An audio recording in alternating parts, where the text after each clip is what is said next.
नमस्कार दोस्तों, मैं गोपाल नारायण सिंघानिया पाटलिपुत्र एजुकेशन में आपका स्वागत करता हूं। आज जो है आप लोग मेंसुरेशन पढ़ेंगे। इसके पहले बहुत सारे मैथ के वीडियो डाले गए हैं, वो आप नहीं देखे हैं तो डिस्क्रिप्शन में सारे मैथ के और फिजिक्स, संस्कृत और भी सब्जेक्ट के लिंक डाले हुए हैं, उसको आप देखिए और देख करके समझिए, नोट्स बनाइए, तैयारी कीजिए, क्योंकि बोर्ड एग्जाम तो देना है ही, तो क्यों हम इस लॉकडाउन के चक्कर में अपना पढ़ाई को बर्बाद कर रहे हैं।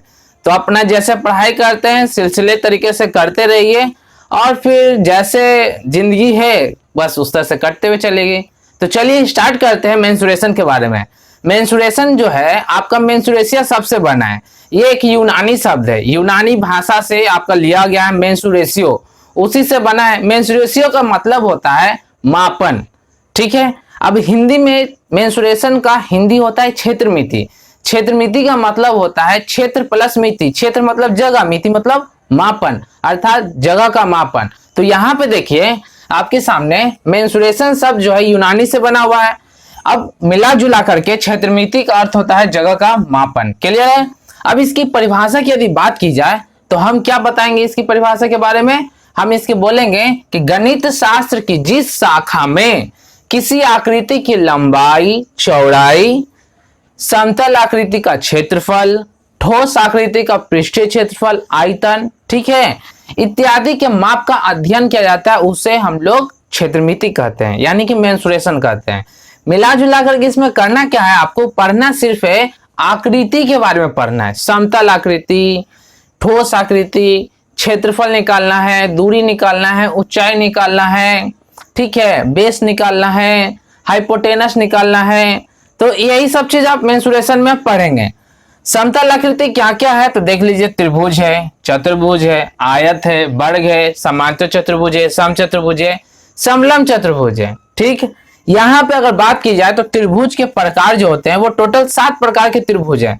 यहाँ जो मैं आपको एक फिगर के माध्यम से समझा रहा हूँ, बस मेंसुरेशन में आपको 9th हो या क्लास 10th हो, आपको यही चीज पढ़ना ही है पूरे। तो यहाँ ध्यान से आपको देखना है कि टोटल त्रिभुज कितने प्रकार के होते हैं। इस सब के बारे में विस्तार से पढ़ेंगे, एकदम बेसिक। ये आपका बेसिक वीडियो वाला पार्ट है, लगभग 2-3 पार्ट में जाएगा आपका ये। तो बिल्कुल ही इसको सारे वीडियो को कंटिन्यू लगातार आपको देखते हुए चलना है। आइए त्रिभुज देखते हैं। टोटल अगर भुजा के आधार पे बात की जाए तो एक होता है समबाहु, समद्विबाहु और विषम बाहु, यानी बाहु मतलब भुजा, बाहु मतलब भुजा। तो भुजा के आधार पे 3 प्रकार के। कोण के आधार पे बात की जाए तो कोण, न्यून कोण, समकोण और अधिक कोण। त्रिभुज 3 प्रकार के। एक आपका होता है समकोण और समद्विबाहु, ये दोनों को मिला करके एक नया त्रिभुज बनता है जिसका नाम है समद्विबाहु समकोण त्रिभुज। तो ये त्रिभुज के आपके टोटल 7 प्रकार होते हैं। ये सभी के बारे में आपको पूरी तरीका से गुण वगैरह सब जानेंगे, वो मैं बताऊंगा। ठोस आकृति क्या है, घनाभ है, घन है, बेलन है, शंकु है, गोला है। तो ये सब जितनी सारी बातें हैं ये सब के बारे में डिटेल से विस्तार में पढ़ने वाले हैं आप लोग, कि त्रिभुज किसे कहते हैं, कोण क्या होता है। चूंकि ये जो आपका मेंसुरेशन चैप्टर है ये आपका ज्योमेट्री से मिलता जुलता है। तो देखते हैं आगे इसके बाद क्या है। अब आते हैं हम लोग कोण पे।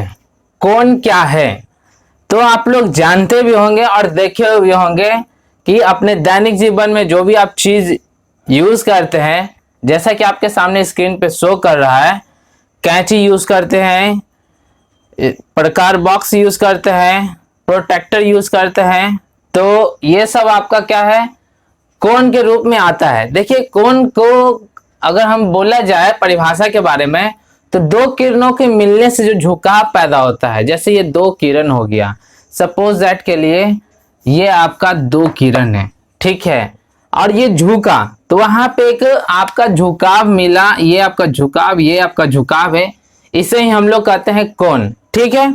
अब यहाँ पे आपका कोण ऐसे भी रहता है, इस तरह से भी रह सकता है, ऐसे भी रह सकता है, ये भी आपका कोण के रूप में कहलाएगा।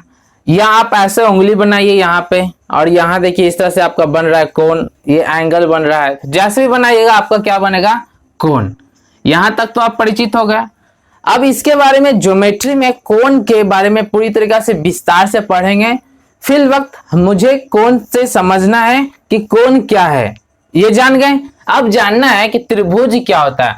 तो देखिए त्रिभुज को इंग्लिश में ट्राइंगल कहते हैं।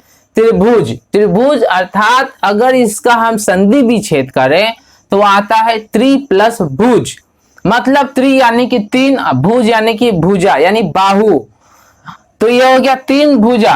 और इंग्लिश में अगर बात की जाए तो ट्राइंगल, ट्राई प्लस एंगल, तो दोनों को अगर मिला दिया जाए त्रिभुज और ट्राइंगल यानी तीन कोण, तो त्रिभुज और तीन कोण, तो ये आपको किस में आता है, तो ये इस तरह से अगर आपको फिगर नजर आ जाए तो इसको हम कहते हैं त्रिभुज, यानी कि तीन भुजाओं से घिरे हुए बंद आकृति को, जो क्या है तीन, आप क्या कीजिए माचिस का तीली लीजिए और उसको क्या कीजिए तीनों तरफ से आप उसको ज्वाइन कर दीजिए, तो आपका एक बंद आकृति इस तरह से मिलता है, तो इसी को हम लोग कहते हैं त्रिभुज।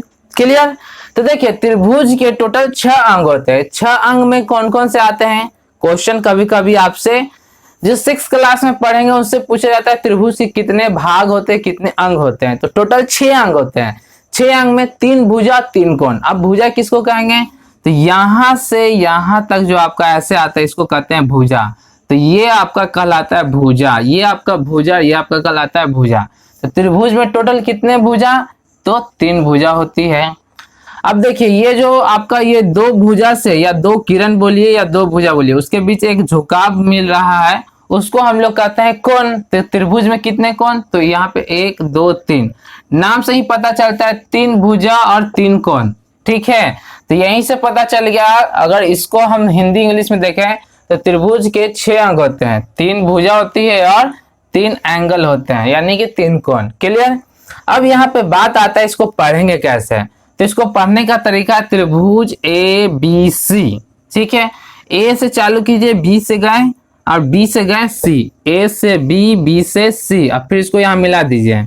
ठीक है, या तो आप आइए ए से सी, सी से बी, फिर इसको मिला दीजिए। तो पढ़ने का इसके कई तरीका है, बी सी ए या बी ए सी, ये आपका त्रिभुज हो गया, तो ये पढ़ेंगे, या त्रिभुज सी ए बी, ठीक है, या त्रिभुज सी बी ए, तो ये आपका पढ़ने का तरीका है। 6 तरीका है, 1 2 3 4 5 6, टोटल 6 तरीके से आप किसी भी तरीके से इस त्रिभुज को पढ़ सकते हैं। या हिंदी में लोग जो है ना क ख ग से डिनोट करते हैं, तो ज्यादा प्रिफर होगा आपका, बेटर होगा, मैं प्रिफर करूंगा इंग्लिश का जो कैपिटल लेटर होता है उसको यूज कीजिए, ज्यादा बेटर लगता है। अब इसमें 3 कोण है, तो देखिए यहाँ पे अगर एंगल की बात की जाए तो यहां से ये है एंगल ए, ये अगर एक फिगर मैं ड्रॉ करूं तो ये एंगल है ए, और देखिए इसको 3 तरीके से पढ़ा जाता है। ये एंगल ए है तो ये तो हम इसको शॉर्ट में पढ़ेंगे ए, या ये ए है तो ये बी से चालू कीजिए और ए पे जाइए और फिर यहाँ से सी, तो दूसरा तरीका हुआ एंगल बी ए सी, जिस एंगल को पढ़ेंगे उसको बीच में रखेंगे। बहुत सारे बच्चे को एंगल रीड करने नहीं आता है, तो ज्योमेट्री और मेंसुरेशन ये दोनों में आपको ये मैं बताऊंगा, यहाँ पे आप देखिए कैसे रीड किया जाता है। या तो एंगल ए पढ़ेंगे, दूसरा तरीका है बी ए सी, जिस एंगल को पढ़ना है उसको बीच में रखेंगे, या आप सी से चालू कीजिए ए बी, तो सी ए बी, तो इसको पढ़ते हैं कोण ए, कोण बी ए सी, कोण सी ए बी, ये तीनों जो है ना एक ही कोण के बारे में बात हो रही है। क्लियर। तो यहाँ मैंने आपको लिखा कोण ए, इसको लिखते हैं, शॉर्ट में लिखने का तरीका ये होता है, पढ़ते हैं कोण ए या इंग्लिश में कहते हैं angle A, angle B A C, angle C A B, ये एक ही कोण का नाम है, 3 तरीके से पढ़ा जाता है। उसी प्रकार यहाँ पे रिपीट कीजिए, इसको क्या पढ़ेंगे एंगल बी, ठीक है, एंगल बी पढ़ेंगे, एंगल बी, या और क्या पढ़ सकते हैं, तो अगर बी को बीच में रखें तो ए बी सी, तो यहाँ पढ़ सकते हैं ए बी सी। दूसरा तरीका और क्या है, बी को ए से चालू किए थे, इस बार करेंगे सी से, सी बी ए। ध्यान ये रखना है कि जिस एंगल को पढ़ना है उसको बीच में रखेंगे, बी को बीच में रखेंगे, बाकी दोनों पॉइंट इधर उधर से ले लीजिए। अब आता है एंगल सी, एंगल सी को कैसे रीड करेंगे, या तो एंगल सी करें पढ़ेंगे, नहीं तो ए सी बी, तो यहाँ लिखते हैं एंगल ए सी बी। या दूसरा तरीका है ए सी बी आपने लिया तो बी सी ए लीजिए, बी सी ए, इससे ये पता चलता है कि बीच में जो आ रहा है उस एंगल को पढ़ा जा रहा है। तो इस तरह से कोण को पढ़ने का तरीका होता है। अब भुजा को पढ़ते हैं हम लोग ए से बी। तो ए बी की अगर बात की जाए तो हम इसको क्या कहेंगे, तो देखिए यहाँ फिर से यहाँ पे आपका एक त्रिभुज है और ये ए, ये है बी और ये है सी। ठीक, तो ए से बी तो पढ़ते हैं हम लोग भुजा ए बी, भुजा ए बी या भुजा बी ए या भुजा बी सी। ए बी को पढ़ा जाएगा दो तरीके से, ए बी, ए से बी या बी से ए। दूसरी भुजा है बी सी, बी से सी या सी से बी, बी सी। तीसरी भुजा हो गया ए सी, ए से सी या सी से ए। तो इस तरह से भुजा को पढ़ा जाता है। अब त्रिभुज में शीर्ष, शीर्ष कहने का मतलब ये जो नुकीला पॉइंट कोना निकला हुआ रहता है उसको कहते हैं शीर्ष। तो ये जो नुकीला पॉइंट निकला हुआ ये त्रिभुज मैंने बनाया और ये जो नुकीला पॉइंट निकल गया इसी को कहा जाता है शीर्ष, और इंग्लिश में कहते हैं हम लोग वर्टेक्स। ये ध्यान रखना है। तो त्रिभुज के कितने वर्टेक्स होते हैं, शीर्ष, तो 3 शीर्ष होते हैं। अब यहाँ पे बात आती है त्रिभुज के गुण के बारे में। तो त्रिभुज के ऐसे तो कई सारे गुण हैं, लेकिन मोटे तौर पे आपको जानकारी में रखना है जो कि बेसिक है। त्रिभुज के तीनों कोनों का योगफल 180 डिग्री होता है। यानी कि ये जो 3 कोण हैं, तीनों कोनों को अगर जोड़ दिया जाए तो जोड़ने पे आपको 180 डिग्री आना चाहिए। ये आपका पहला प्रॉपर्टी होता है। दूसरा प्रॉपर्टी मैंने यहाँ लिखा है, त्रिभुज की 2 भुजा का योग तीसरी भुजा से क्या होता है, आपका बड़ा होता है। तो देखना क्या है कि मान लीजिए ये है आपका 3 सेंटीमीटर, ये है आपका 5 सेंटीमीटर, ठीक है, और ये है आपका 2 सेंटीमीटर। तो कोई भी 2 भुजा लीजिए और उसको आपस में जोड़िए, हमेशा क्या होगा, जो बच जाएगा उससे बड़ा होगा।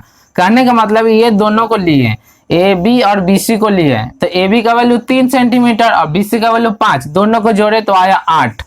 तो देखिए तीसरा भुजा है ए सी जो कि रहता 2 सेंटीमीटर का।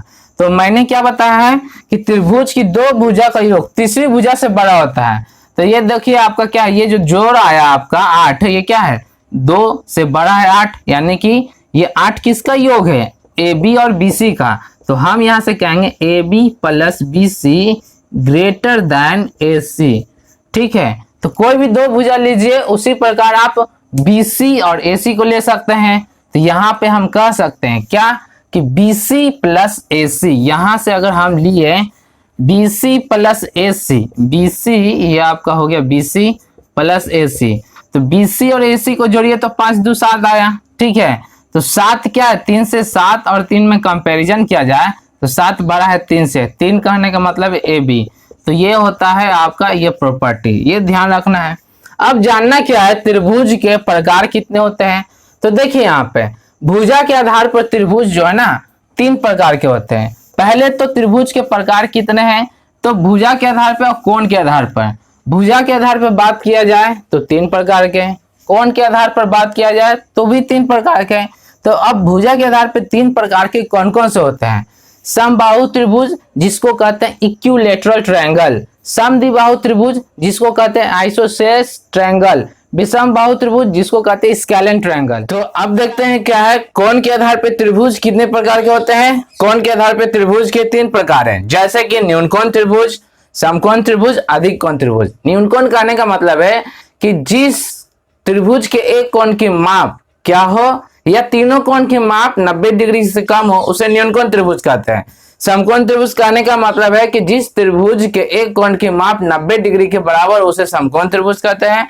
और अधिक कोण त्रिभुज जिस कोण के एक कोण की माप 90 डिग्री से अधिक हो उसे अधिक कोण त्रिभुज कहते हैं। फिर उसके बाद आपका आता है एक अतिरिक्त त्रिभुज जिसको कहते हैं समद्विबाहु समकोण त्रिभुज, यानी कि एक समद्विबाहु और ये आपका समकोण, ये दोनों को मर्ज करके बनाया जाता है। फिर आपको इस तरह से कितने पता चले, कुल त्रिभुजों की संख्या होती है 7। तो इस तरह से सभी त्रिभुज के बारे में आप क्या करेंगे, विस्तार से पहले पढ़ेंगे। ठीक है, तो आइए अब देखते हैं।